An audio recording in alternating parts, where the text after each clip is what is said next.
88,000 ब्राह्मणों को भोजन कराने से जो पुण्य फल हमें प्राप्त होता है योगिनी एकादशी के व्रत को करने से। Hello everyone, Radhe Radhe. Chhaya Sharma blog में आपका स्वागत है। वीडियो में हम देखेंगे योगिनी एकादशी कब है, उसका पारण हमें कब करना है, उसकी विधि क्या है, की पूजा हम कैसे करते हैं। इस वर्ष 2025 में योगिनी एकादशी 21 जून शनिवार को है। अपने कामों से सुबह निवृत्त होने के बाद हम लड्डू गोपाल जी को जगा लेंगे। सुबह दूध का भोग लगाएंगे। जगाने के बाद फिर हम उनको स्नान की तैयारी करेंगे। लड्डू गोपाल जी को हम जिस बर्तन में स्नान कराएंगे उस पर हम एक स्वास्तिक बना लेंगे। स्वास्तिक पर हम एक तुलसी पत्र रखेंगे। उसके बाद हम लड्डू गोपाल जी को विराजमान करेंगे। आषाढ़ के महीने में बहुत गर्मी ज़्यादा है, तो हम जल में थोड़ा सा गुलाब जल और चंदन ऐड कर लेंगे, क्योंकि गोपी चंदन की जो तासीर होती है वो ठंडी होती है। हम लड्डू गोपाल जी को स्नान करवाएंगे। आप चाहें तो पंचामृत से भी स्नान करवा सकते हैं। स्नान करवाने के बाद हम लड्डू गोपाल जी को अच्छे से पोंछ लेंगे और जो स्नान का जल है उसे हम पौधों में डाल देंगे।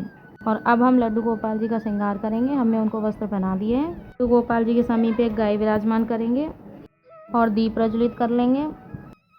पूजा हम घर के मंदिर में भी कर सकते हैं या फिर अलग से चौकी लगाकर भी कर सकते हैं। हमें पीले रंग का वस्त्र बिछाना है।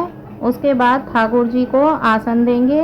उसके बाद भगवान जी, विष्णु जी का जो भी स्वरूप आपके पास है, फोटो या मूर्ति विराजमान कर लेंगे। तो देखिए मेरे पास लड्डू गोपाल जी हैं, तो लड्डू गोपाल जी को हम विराजमान कर लेंगे। दिया हमें देसी घी का प्रज्वलित करना है। आप चाहें तो तिल के तेल का भी दिया प्रज्वलित कर सकते हैं। इसके बाद हम तिलक करेंगे, तो हमें चंदन से तिलक करना है।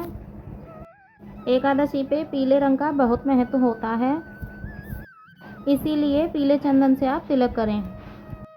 और अगर पीला चंदन ना हो तो आप हल्दी से भी तिलक कर सकते हैं। योगिनी एकादशी में मिश्री का विशेष महत्व है। तो देखिए भोग में आप कोई भी ऋतु फल समर्पित कर सकते हैं। अगर आप योगिनी एकादशी का व्रत करते हैं तो उस दिन आपको मिश्री ज़रूर खानी है। तो मिश्री का आपको भोग समर्पित करना है और मिश्री का ही आपको प्रसाद ग्रहण करना है। तो दक्षिणा हमें ज़रूर समर्पित करनी है, क्योंकि दक्षिणा पूजा में रही कमियों को पूरा करती है। तो अब हम योगिनी एकादशी की कथा पढ़ेंगे। तो कथा पढ़ने से पहले हम लोटे में जल ले लेंगे। कभी भी कोई कथा खाली हाथ नहीं सुनते, तो इसलिए हम सीधे हाथ में थोड़े से तिल ले लेंगे। योगिनी एकादशी की कथा आप मोबाइल से भी सुन सकते हैं या फिर आपके पास पुस्तक है तो आप उसमें से भी पढ़ सकते हैं। कथा पढ़ने के बाद जो हाथ में हमने तिल लिए थे वो हम ठाकुर जी को समर्पित करेंगे और थोड़े से तिल हम लोटे में भी डाल लेंगे। तो इस तरह से हमारी योगिनी एकादशी की व्रत कथा संपन्न हो जाएगी। तो व्रत कथा सुनने के बाद हम आरती करेंगे। तो जो दिया हमने प्रज्वलित किया हुआ था हम उसी से आरती करेंगे ठाकुर जी की। हम घर के मंदिर में ही पूजा कर रहे हैं, तो मंदिर में गणेश जी विराजमान हैं, तो उनका पूजा मैंने कर लिया है। अगर आप घर के मंदिर से दूर चौकी लगा रहे हैं तो फिर गणेश जी को चौकी पर विराजमान ज़रूर करें। तो जब हम आरती करेंगे तो हम पहले गणेश जी की आरती करेंगे, फिर हम लड्डू गोपाल जी की आरती करेंगे। तो बहुत ही प्रेम पूर्वक आरती करने के बाद हम हाथ में जल ले लेंगे।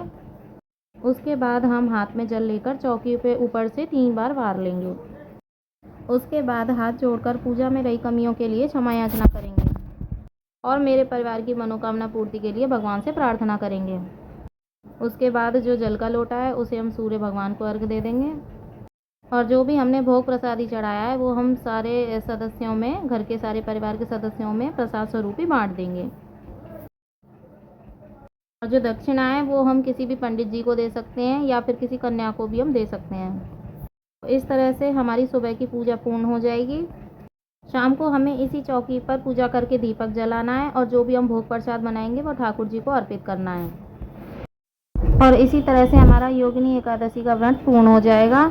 तो योगिनी एकादशी के पारण का शुभ समय बता देती हूँ। योगिनी एकादशी का पारण 22 जुलाई दिन रविवार दोपहर 1 बजे 46 मिनट से लेकर शाम को 4 बजे 35 मिनट तक है। इस समय आपको पारण कर लेना है। तो देखिए योगिनी एकादशी का व्रत करने से सभी प्रकार का पाप नष्ट हो जाता है। एकादशी के व्रत के प्रभाव से व्यक्ति के जीवन में सुख समृद्धि आती है। तो मिलते हैं नेक्स्ट ब्लॉग में। आपके लिए इतना ही। राधे राधे।